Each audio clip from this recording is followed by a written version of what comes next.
I came home for Thanksgiving. The house was empty, except for my husband's stepfather in a rocking chair. A note said, "Gone on a cruise with my ex. You'll stay home and take care of stepdad. He needs you." The stepfather opened one eye and said, "Shall we begin?"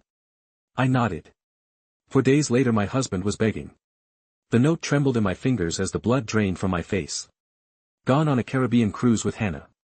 Mom decided to come too, since she needed a break. You'll stay home and take care of Victor. He needs you back Monday, Brady. I read it twice, certain there must be some mistake. The paper fluttered to the kitchen counter as my hand went numb. He's not coming back until Monday, is he? The raspy voice behind me made me jump. I turned to see Victor watching me from the doorway, leaning heavily on his cane but with eyes far too alert for the decrepit old man Brady had described. "No," I managed, my voice barely audible. "No one is. They've all gone on a cruise."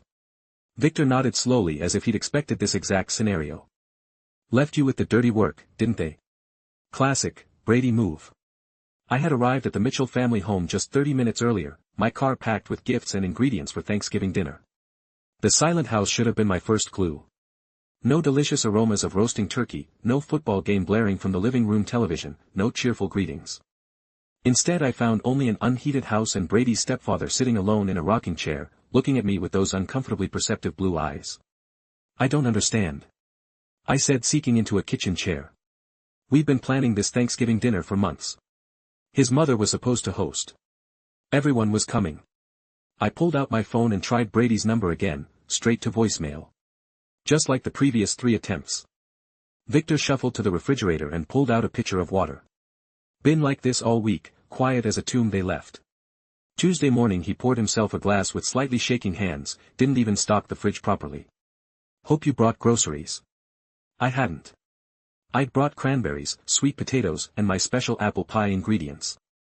Contributions to what was supposed to be a family feast, not provisions for an abandoned holiday. My phone pinged with a notification with a surge of hope, thinking it might be Brady. I quickly checked it. Instead it was an Instagram alert. Brady's sister had tagged him in a photo with trembling fingers. I opened the app. The image knocked the wind from me, Brady standing on a cruise ship, deck his arm around a young blonde woman I recognized as Hannah, his work colleague he'd mentioned increasingly often these past months. They were holding champagne flutes, toasting the camera. The caption read, #New Beginnings, Caribbean Getaway with that, Brady, Mitchell and family. The word stung like salt in an open wound. I scrolled through more photos. There was Brady's mother, Elaine, sipping a cocktail, looking anything but like someone who needed a break from caring for Victor. Another photo showed Brady and Hannah at what appeared to be a romantic dinner. The post was time-stamped 2 days ago, which meant this had been planned long before Brady told me we were expected at his mother's for Thanksgiving. "Find something interesting?" Victor asked, studying my face. I turned the phone screen toward him. "They're on a cruise with Hannah from his office," the one he said was just a colleague. My voice cracked. "They've been planning this while I was buying gifts and taking time off work for what I thought was a family Thanksgiving." Victor nodded grimly. "Hannah's been in the picture at least 3 months. She's called here asking for Brady several times." Pretty voice, terrible laugh. I stared at him. "You knew I know a lot of things. They don't think I notice." He tapped his temple with a gnarled finger. "Mine's still sharp, despite what Brady tells everyone." My thoughts raced to our bank account. With shaking hands, I opened our banking app 3 days ago, $5,200 withdrawal, almost our entire savings money we'd been putting aside for a down payment on a house, the house Brady had promised we'd start looking for after the holidays. "He took our savings," I whispered, showing Victor the screen. "All of it." Victor wasn't surprised. "They've been doing the same to me for years, taking a little here, a little there for your care, Victor, they say. Meanwhile, the heat's turned down to save money. My medications are sometimes delayed and Elaine buys herself another designer purse." I felt sick. This wasn't just about a ruined Thanksgiving or even the betrayal of an affair. This was calculated abandonment of me, of Victor, of responsibilities and promises. My phone rang, my best friend Leah, calling to wish me happy Thanksgiving. I silenced it, unable to explain this humiliation. "Just yet, there's leftover soup," Victor offered. "Not much of a Thanksgiving feast, but it'll do." I looked around the kitchen, dirty dishes in the sink, empty takeout containers on the counter. They hadn't even cleaned up before leaving. Something hardened inside me. No, I said firmly, we deserve better than leftover soup. I grabbed my coat and purse. I'm going to the grocery store. They might still have some turkey breasts and potatoes. We're having a proper meal today. Victor looked surprised then pleased. Haven't had a home-cooked meal in months. Brady always brings fast food when he bothers to come by at the grocery store. My mind whirled with questions and emotions. How long had Brady been planning to leave me? Was our entire 5-year marriage just a convenient arrangement he could discard when something better came along? I mechanically selected a small turkey breast, potatoes and some vegetables, barely registering the other last-minute shoppers around me. When I returned, Victor had managed to clear the kitchen counter and was sitting at the table with a stack of papers. What's all this? I asked.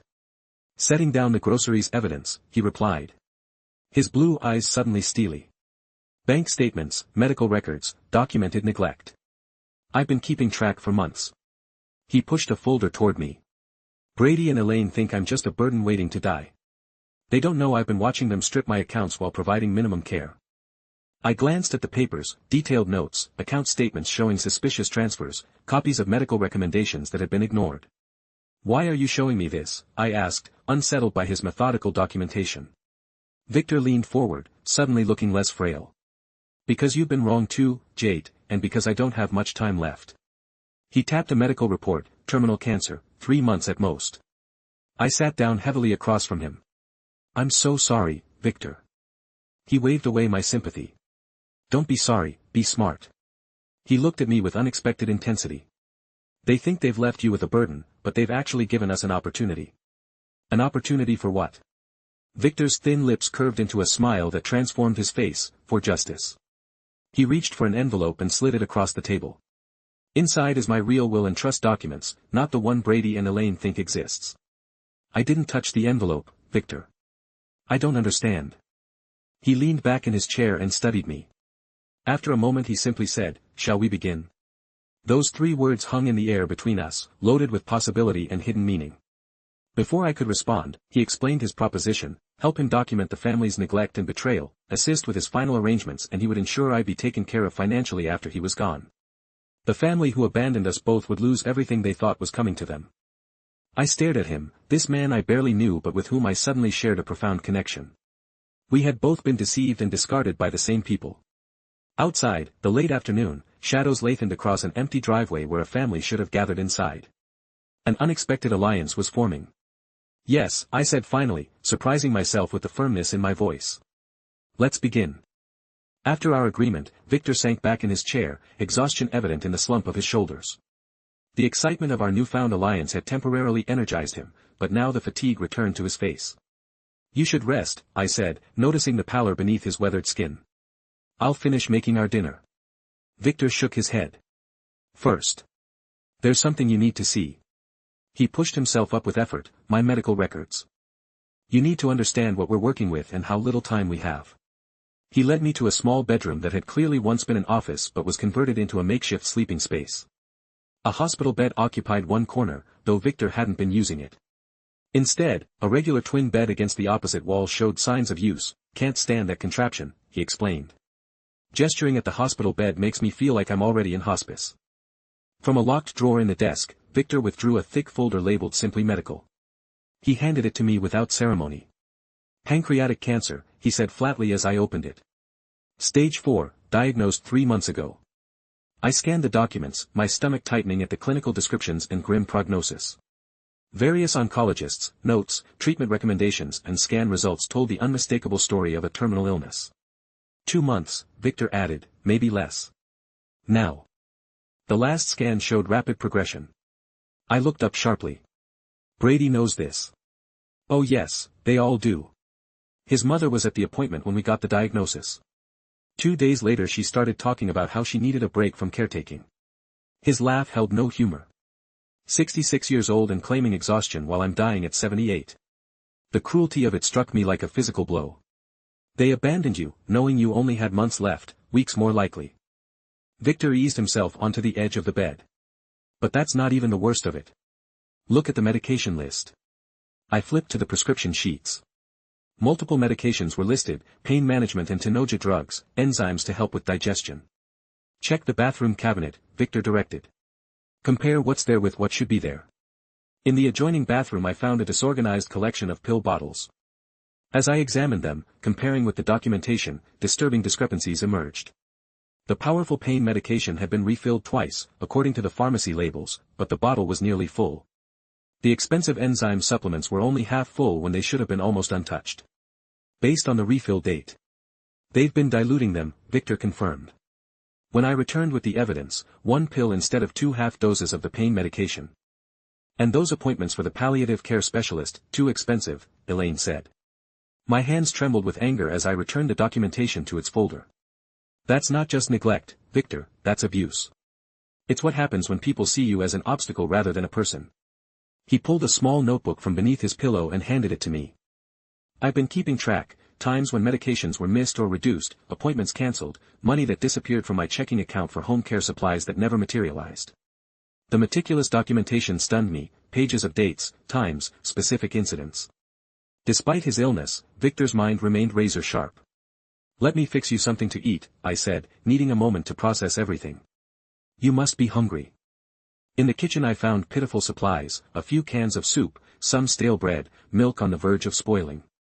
For my grocery run I managed to put together a decent meal of roasted turkey breast, mashed potatoes, and green beans, not the Thanksgiving feast I'd planned, but far better than leftover soup. As we ate at the small kitchen table, Victor studied me. Tell me about your marriage, he said. Finally, when did you first notice Brady wasn't who you thought he was? The directness of the question caught me off guard. I poked at my food, considering how to answer. It was gradual, I admitted. When we first met, Brady was attentive, supportive of my graphic design work. I was building. My client base had my own small studio apartment. Good friends. I paused, realizing how much had changed after we married. He suggested I work from home to save on studio rent made sense financially, but then my equipment kept having issues, computer problems, software glitches. Victor nodded knowingly, isolation tactic, exactly. Then came suggestions about which clients weren't worth my time, concerns about me being out late with friends. He'd check my phone, claiming he was just looking for a number. The patterns were so clear in hindsight. When my father died last year and left me $30,000, Brady insisted we put it in our joint account for our future. That money was supposed to be for our house down payment, the money he just spent on a cruise with another woman, Victor added quietly. I set down my fork appetite. Gone 6 years of my life and now I find out he's been planning to leave me while spending our savings on his coworker. People like Brady and Elaine see relationships as transactions. Victor said I learned that too late. With her I was already successful when we met, widowed with a comfortable portfolio from my banking career. She was charming, beautiful, and Brady was just a teenager who seemed to need a father figure. He sighed heavily. After we married, things changed, expenses increased, justified as living the life we deserve. When I tried to maintain some financial boundaries, I became the villain, stingy, controlling, not really committed to the family. That sounds familiar, I murmured. After dinner Victor led me to his study, a small room Brady's mother had converted to a meditation space but that still held Victor's desk. Help me with the painting he requested, pointing to a mediocre landscape on the wall behind. It was not as safe as I expected, but a loose panel in the wall. Victor removed it and pulled out a weatherproof document case, my real assets, he explained, spreading the contents across the desk. Investments. Elaine knows nothing about property in Vermont, accounts in the Cayman Islands. From my banking days I stared at the documents in shock. The amounts were substantial, well over $3 million in assets entirely separate from what the family could access. Brady and his mother have been siphoning from my known accounts for years, Victor explained. But this they can't touch. I made sure of it. He pointed to a property deed. This house. It's not in my name or Elaine's. It's owned by one of my holding companies. They think they're inheriting it. They're not. Does Brady know any of this? I asked, stunned by the extent of Victor's hidden wealth. Not a cent. Even my attorney doesn't know the full picture, only my financial advisor in Boston, and he's been sworn to secrecy. Victor's eyes held a fierce determination I hadn't seen before. I always knew Brady's true character. He's just like his mother, charming to your face while reaching for your wallet. I just never thought he would do the same to his wife. The next morning brought another development, a discreet visit from Patricia Winters, Victor's attorney, a stern woman in her 60s with impeccable silver hair and penetrating green eyes. She arrived carrying a briefcase full of legal documents. So you're the abandoned daughter-in-law, she said, assessing me with a frank gaze. Victor called me last night, said you were an unexpected ally. Over coffee, Patricia laid out what Victor had been working on, legally documenting the neglect, changing his will and creating financial structures that would be ironclad against challenges. We need to finalize several documents. Patricia explained transfers that need witnessing, medical powers of attorney, final amendments to the will. I offered to help organize the evidence Victor had collected. My graphic design background made me good with digital organization and documentation, perfect. Patricia nodded approvingly. We'll need everything properly catalogued for when they inevitably contest the will. That evening, after Patricia left with the signed documents, Victor and I sat in the living room with a photo album he'd pulled from a bookshelf. Look at this, he said, pointing to a photo of Brady as a teenager, his mother behind him, always whispering in his ear. He turned the page. Here's Brady's father before the divorce. Notice how miserable he looks. Elaine did to him what Brady's doing to you. Page after page revealed patterns I recognized from my own marriage: subtle control, financial manipulation, the caring facade that dropped when money was involved. It's like seeing my own life from the outside, I whispered. Victor nodded understanding in his tired eyes. That's why we need to stop them now before they do this to someone else. In that moment, our alliance solidified into something deeper than convenience or mutual benefit. We were two people who had been betrayed by the same family, now united in seeking justice. We're not just getting revenge, Victor said, closing the album gently. We're making things right. I reached over and squeezed his thin hand. Yes, for both of us. The next morning I woke with renewed purpose. Victor and I had stayed up late strategizing, and now it was time to put our plan into action. After checking on Victor, who was having a relatively good day despite his condition, I made a quick breakfast and laid out our priorities. First, I said, pouring him a cup of tea. We need to establish the narrative of your rapid decline. Victor nodded. Patricia mentioned her brother owns a medical supply company. He might be willing to help discreetly. One phone call later and Patricia's brother, James, was on board by noon. He arrived in an unmarked van with everything we needed: an oxygen tank, non-functioning but visually convincing for stands, monitors with detachable leads, and even a collection of empty medication vials with realistic-looking labels. Medical theater. James called it with a wink as he helped us transform Victor's bedroom into what looked like an intensive home care setup used to stage medical dramas. Sometimes. Never thought I'd be using my props for real-life drama. With Victor's direction, I arranged the equipment for maximum visual impact: the oxygen tank prominently displayed for stand positioned by the bed, various monitoring devices arranged on the bedside table. I made the bed with hospital-grade sheets Patricia had also provided, completing the illusion of serious medical intervention. Now for the photographic evidence, I said, taking out my phone. Victor settled into bed coaching me on how to make him appear worse than he was. Shadows, he instructed. Lighting from above will deepen the hollows of my face. He removed his glasses, making his eyes appear sunken, and mussed his thin hair. With minimal theatrical makeup skills from my college days, I accentuated the pallor already present in his complexion. The transformation was startling. In the photos, Victor looked like he was actively dying, far worse than his actual condition, though that was serious enough. Tao you, Victor directed, you need to look exhausted, overwhelmed. I removed my makeup, tousled my hair and put on an oversized sweater that made me appear smaller, more vulnerable. Victor took several photos of me seemingly asleep in the uncomfortable chair beside his bed, others of me preparing medications with a worried expression. Perfect, he said. Reviewing the images, who's our target for these? Brady's sister, Melissa. I replied. According to your phone, she's the only one who's texted to check on you since they left. I crafted a carefully worded message to accompany the photos. Victor had a difficult night. Fever spiked to 102. Managing pain as best I can. We'll keep you updated.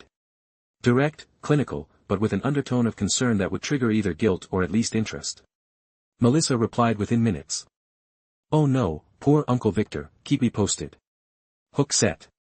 Victor murmured when I showed him the response. Next came my most difficult performance yet. I called Brady's phone, knowing he wouldn't answer but that his voicemail would record my message. Victor activated the recording app on his phone to preserve my side of the conversation. Brady, it's me again. I said, injecting controlled panic into my voice. Victor's condition is deteriorating faster than expected. The hospice nurse is concerned about his breathing. Please call me back as soon as you can. I paused, then added with just the right tremor, I really need your support right now. I made similar calls every few hours, each message increasingly urgent, each carefully recorded. Between calls, I created a detailed medical log with fictional but realistic episodes: temperature spikes, pain breakthrough, respiratory difficulties. I backdated some entries to create a consistent narrative of decline beginning before they even left on their cruise. You should have been an actress, Victor commented as I showed him the log. I prefer to think of it as creative nonfiction. I replied with a grim smile. Every good story needs documentation. Around 4 that afternoon our planning was interrupted by a knock at the door. I opened it to find an elderly woman holding a covered casserole dish. I'm Edith Peterson, from next door, she announced. Thought you might need some dinner. Looking after Victor is a full-time job, I imagine. I invited her in, grateful for both the food and the unexpected opportunity she presented. Over coffee, Mrs. Peterson revealed herself as a potential goldmine of information and support. Been watching that family for years, she confided, lowering her voice as though Victor might overhear from his bedroom, though he was actually resting. The way they treat that poor man. Your husband is no better than his mother, if you don't mind my saying so. I don't mind at all. I assured her. I'm discovering exactly what kind of family I married into. Mrs. Peterson patted my hand. Victor was so good to that boy, you know, paid for his college, bought him his first car. And how does Brady repay him? By taking off on vacation while his stepfather is dying. I let my genuine anger and hurt show. They left me a note, just a note, telling me to take care of him. Shameful, Mrs. Peterson declared, absolutely shameful. You know, the whole neighborhood has noticed. Last month when Victor fell in the yard it was my herald who helped him up. Brady was inside watching football, ignored our knocks completely. By the time she left, Mrs. Peterson had promised to spread the word among the neighbors that Victor needed support and visitors while his family was selfishly gallivanting in the Caribbean. I carefully documented her statements and the date of her visit. Over the next 2 days, 5 more neighbors visited, each with their own stories of witnessing Brady's neglect of Victor. Each visit strengthened our case and provided additional witnesses to both Victor's apparent decline and the family's absence during what they believed to be his final days.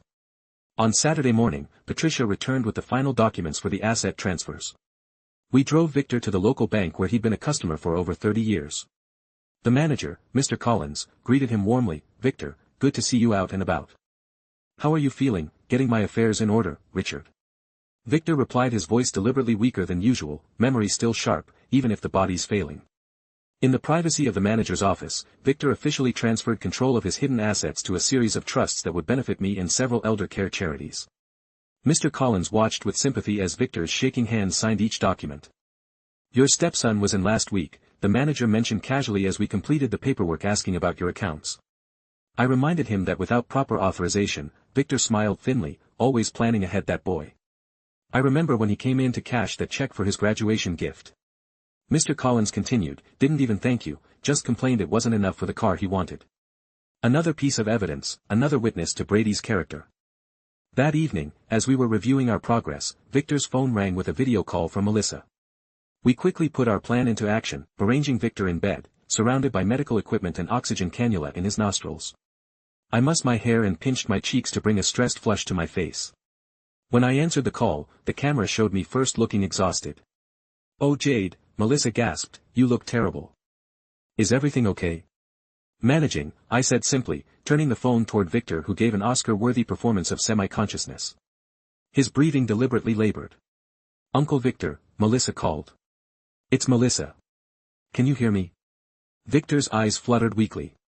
Melissa, he whispered, that you sweetheart. The concern in Melissa's voice sounded genuine, but what came next revealed her true priorities. Should we come home early? Is he going to make it until Monday? I turned the camera back to my face. It's hard to say. The hospice nurse thinks his systems are shutting down. If you want to say goodbye, let me talk to Brady and Mom, she said quickly. The thing is, these tickets were non-refundable and Mom's been so stressed lately. I nodded understandingly while fighting back genuine disgust. Of course. It's just that Victor keeps asking for Brady in his more lucid moments. I'll tell him to call Melissa, promised, as soon as they get back from their shore excursion. After ending the call, Victor sat up and removed the oxygen cannula. Did you record that? I held up my other phone, which had captured the entire conversation, every word. Victor's smile was satisfied but tinged with genuine sadness, my family weighing their cruise tickets against saying goodbye to me. I knew it would happen exactly like this. I sat on the edge of his bed, suddenly emotional. I'm sorry, Victor, he shook his head. Don't be, their true colors needed to be revealed. He reached for my hand. You know what the strangest part is? These past few days with you, with someone who actually cares, have been better than months with them. We sat in companionable silence, contemplating what we had set in motion and the final steps yet to come. Our counterattack was fully underway. The trap nearly set. Now we just needed to spring it at precisely the right moment. Sunday morning dawned with a subtle shift in the atmosphere. As I brought Victor his morning tea, I noticed his hands trembling more than usual, a bluish tint around his lips that hadn't been there before. "You don't have to pretend for me," I said softly, helping him sit up. "You're really not feeling well today, are you?" Victor's smile was thin but genuine. Ironic, isn't it? After all our play acting, the real thing sneaks up on us. I called the hospice nurse who had been making weekly visits before the family left. She promised to come by that afternoon but advised me on managing his comfort in the meantime. This wasn't acting anymore. Victor was actively declining and a rush of protectiveness swept over me. Our revenge scheme suddenly felt secondary to ensuring his comfort and dignity. "What would you like for breakfast?" I asked, trying to maintain normalcy. "Peaches," he said, surprising me. "Fresh peaches with cream. My late wife Martha used to prepare them every Sunday morning." The request sent me to 3 different grocery stores before finding decent peaches in November. When I returned and prepared them as he described, sliced into perfect crescents with a dollop of whipped cream, Victor's eyes misted over at the first bite, just like she used to make. He whispered, "No one's bothered to remember such things about me in years." Throughout the day, I found myself doing things not for our plan but simply for Victor's comfort, adjusting his pillows, reading aloud from his dog-eared copy of Raymond Chandler's The Big Sleep, playing the classical music he mentioned. Enjoying the genuine care that had developed between us over our short time together surprised me with its intensity. "You know," Victor said during a lucid moment that afternoon, "I haven't been treated with such kindness since Martha died 12 years ago. Strange how a stranger has shown me more compassion than my own family." The hospice nurse, Diane, arrived around 3. After examining Victor, she took me aside in the hallway. "His organs are shutting down," she said gently. "It's happening faster than we anticipated. I'd say he has hours, maybe a day at most." Though I'd known this was coming, the news hit me harder than expected. "Should I call the family?" I asked, suddenly uncertain about our elaborate plan. Diane shook her head. "At this point it should be about his comfort, not theirs. If they've chosen not to be here," she left the rest unsaid. After she left, I sat beside Victor, who had overheard everything, despite our hushed voices. "Don't call them," he said firmly. "They made their choice, but we do need to finalize some matters." He reached for my hand. "Call Patricia. Tell her it's time for the final steps." Patricia arrived within the hour, bringing a notary named Thomas with her. Victor was remarkably alert as they entered, as if summoning his remaining strength for this last important task. "Are you sure you're up to this?" Patricia asked, concerned by his appearance. "More certain than ever," Victor replied. "Death has a way of clarifying priorities."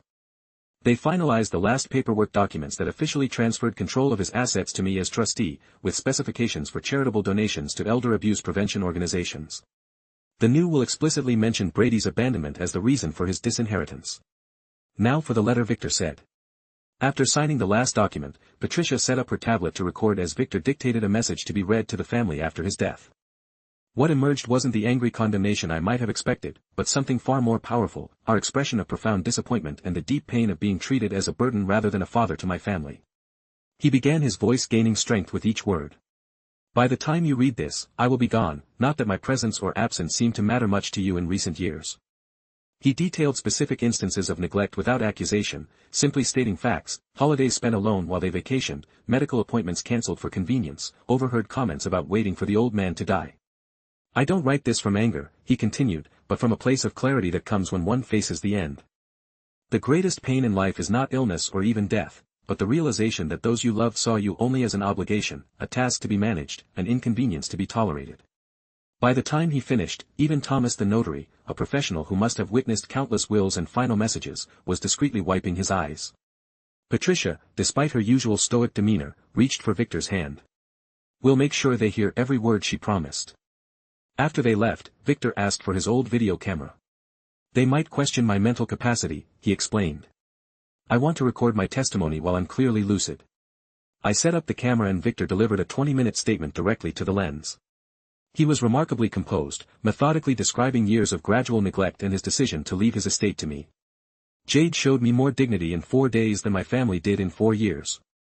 He stated clearly, she is the only one who earned the right to benefit from what I spent a lifetime building. He described specific incidents, Brady's dismissive comments at doctor's appointments, meals left just out of reach, medications forgotten during weekend trips. The recording was devastating in its calm delivery and damning details. By evening Victor's energy was fading. I helped him to the living room at his request, settling him in his favorite chair by the window. "There's a bottle of port in my study," he said, "behind the economics textbooks. Martha and I were saving it for our 50th anniversary." I found the dusty bottle where he described and poured a small amount into 2 crystal glasses I discovered in a neglected cabinet. "To justice," Victor said, raising his glass with effort. "To dignity," I added. We sat together as darkness fell, Victor occasionally dozing while I read to him from his favorite book. He spoke intermittently about Martha, about his early career, about trips they had planned but never taken. Not once did he mention Brady or his mother. Around midnight I noticed his breathing had changed. I set my book aside and simply held his hand. There was no drama, no last-minute revelations or deathbed confessions. Victor simply slipped away his hand, growing cool in mine as his breathing gradually stopped. For a long moment I sat motionless, tears streaming down my face. The man I'd known for only 4 days had somehow become important to me beyond our mutual desire for justice. In caring for him I'd found a strength and clarity I didn't know I possessed. At dawn I called Diane, the hospice nurse, who arrived promptly to confirm what I already knew. She seemed surprised by how peaceful Victor appeared. "Many terminal patients show signs of distress," she commented. "He looks like he simply fell asleep." "He did," I said quietly, reading Raymond Chandler and drinking 50-year-old port. After Diane made the official pronouncement, I called the funeral home Patricia had recommended. 2 somber men arrived within the hour to collect Victor's body. One of them knew Victor from community functions and expressed genuine condolences. "He was a good man," he said, "always generous with the fundraisers." Once they left, the house felt suddenly empty. I allowed myself a few moments of genuine grief before focusing on the next phase of our plan. Brady and his family would be returning the following day expecting to find a dying man they could comfort in his final hours, thereby easing any guilt about their abandonment. Instead, they would find me and the consequences of their actions. I placed Victor's letter in a cream-colored envelope and propped it against the family photo on the mantelpiece, a photo I now noticed showed Brady and his mother smiling broadly, while Victor stood slightly apart. In the dining room, I arranged the extensive documentation of neglect in clearly labeled folders: cancelled medical appointments, financial exploitation, recorded evidence of neglect. Victor's video testimony was queued up on the television, ready to play at the press of a button. Finally, I went to the master bedroom and packed my few belongings beside my suitcase. I placed printouts of the cruise photos Brady and his family had posted throughout the week, creating a stark visual timeline that contrasted their poolside cocktails with Victor's documented decline. Everything was arranged for maximum impact. When they returned, a carefully orchestrated revelation that would ensure they faced the full weight of their choices. Standing in the center of the silent house, I felt a profound sense of purpose. This wasn't just about revenge anymore. It was about justice for a man who deserved far better than he'd received from those who should have cared for him most. "It's done, Victor," I said softly to the empty room. "They'll understand exactly what they've lost." I spent Monday morning in a strange calm waiting for the inevitable. Around noon I heard the sound of car doors slamming, followed by laughter and chatter as Brady and his family returned from their cruise. Taking a deep breath, I smoothed down the simple black dress I'd purchased the day before and positioned myself in the living room near Victor's empty rocking chair. The front door burst open. Brady entered first, his mother, Elaine, right behind him, followed by Melissa and Hannah, the colleague who was clearly more than that. They were all sunburned and smiling, arms laden with duty-free shopping bags and tacky souvenirs. "Honey, we're home," Brady called out, his voice cheerful, until he saw me standing there, my expression solemn. His smile faltered. "What's with the funeral get-up?" Elaine pushed past him, dropping her designer handbag on the console table. "Where's Dad? Is he napping?" Her tone was casual, as if inquiring about a pet rather than her dying husband. "Victor passed away Saturday night," I said quietly. The shopping bags and Brady's hands dropped to the floor. Hannah, uncertain what to do, took a step back toward the door. "What do you mean? Passed away?" Elaine demanded, as if I'd made a mistake in vocabulary. "He died peacefully in his sleep around midnight." I continued maintaining my composure. "The funeral service was yesterday afternoon. Many of your neighbors attended, along with Victor's friends from his banking days. Quite a lovely turnout actually." Brady's face cycled through shock, disbelief and then, most tellingly, calculation. "You held the funeral without us, without his family." His family was invited, I replied. I left multiple messages about his declining condition. You chose not to respond. Melissa stepped forward, her face pale beneath her tan. I told you about that. Call Brady. I said. Uncle Victor looked really bad. Brady waved her off impatiently. This is unbelievable. We need to sit down. Yes, I agreed we do. I gestured to the living room where Victor's letter waited on the coffee table. They filed in silently, nobody wanting to sit in Victor's rocking chair, which stood empty. Like an accusation. There are some things you need to know. I said. Picking up the cream-colored envelope. Victor left this letter to be read to you upon your return. Did he change his will? Elaine interjected bluntly. Is that what this is about? I met her eyes directly. Perhaps you should hear his words. First. I unfolded the letter and began reading Victor's message. His disappointment flowed through my voice. The holidays spent alone, the doctor's appointments cancelled for convenience, the overheard comments about waiting for the old man to die. As I read, I watched their reactions. Elaine's face hardened defensively. Brady fidgeted, avoiding eye contact with anyone. Melissa looked increasingly uncomfortable. The greatest pain in life, I read, is not illness or even death, but the realization that those you loved saw you only as an obligation, a task to be managed and inconvenience to be tolerated. When I finished, a heavy silence filled the room. Hannah, clearly wishing to be anywhere else, stared at her feet. Finally, Brady cleared his throat. Look, Dad was confused. At the end, his medication. Victor was perfectly lucid. I interrupted. In fact, he made a video statement you might want to see. This is ridiculous, Elaine declared. Some end of life. Ramblings from a sick old man don't change the legal realities. Brady is his next of kin and actually I said standing up, there's more, you should see. I led them to the dining room where I'd arranged the evidence files. Brady's eyes widened as he took in the meticulous documentation laid out in chronological order. What is all this? He demanded evidence. I replied simply, a financial exploitation, medical neglect and abandonment. I opened the first folder revealing bank statements with highlighted transfers. Victor kept detailed records of every dollar taken from his accounts for supposed care expenses that were never provided. Elaine snatched up one of the statements. He gave us that money. We were caring for him by leaving him alone for Thanksgiving with inadequate medication, no food in the refrigerator and the heat turned down to 62 degrees. I asked, opening another folder containing the timeline of their departure preparations. There are statements from 6 different neighbors who witnessed his neglect. And then there's this. I pressed play on the tablet and Victor's video testimony began. His calm, articulate description of years of mistreatment silenced even Elaine's protests. Brady's face grew increasingly pale as Victor described specific incidents, medications, diluted appointments, cancelled, disparaging comments made when they thought he couldn't hear. This is all a setup. Brady finally sputtered. Jabbing a finger toward me, she manipulated a dying man. The doorbell rang before I could respond, perfect timing. Patricia stood on the doorstep, Notary Thomas beside her. Am I interrupting? She asked with professional coolness. Not at all. I replied, the family has just returned and was reviewing Victor's final message. Excellent, then I can proceed with the official notification. Patricia placed her briefcase on the dining table and removed several documents. As executor of Victor Harmon's estate, I'm here to inform you of the provisions of his final will and testament. Brady straightened, composing himself. A smug smile began to form on his lips. Fine, let's get to the point. Patricia adjusted her glasses. The will is quite straightforward. Victor Harmon has left the entirety of his estate to Jade Mitchell, with provisions for substantial donations to several elder abuse prevention organizations. The stunned silence that followed was broken by Elaine's shrill voice. That's impossible. We're his family. The will explicitly cites abandonment and neglect as reasons for disinheritance. Patricia continued calmly. It has been properly witnessed, notarized and filed with the court. Mr. Harmon was examined by 2 separate physicians who certified his mental competence at the time of signing. Brady's smugness evaporated. This is fraud. We'll contest it. You're welcome to try.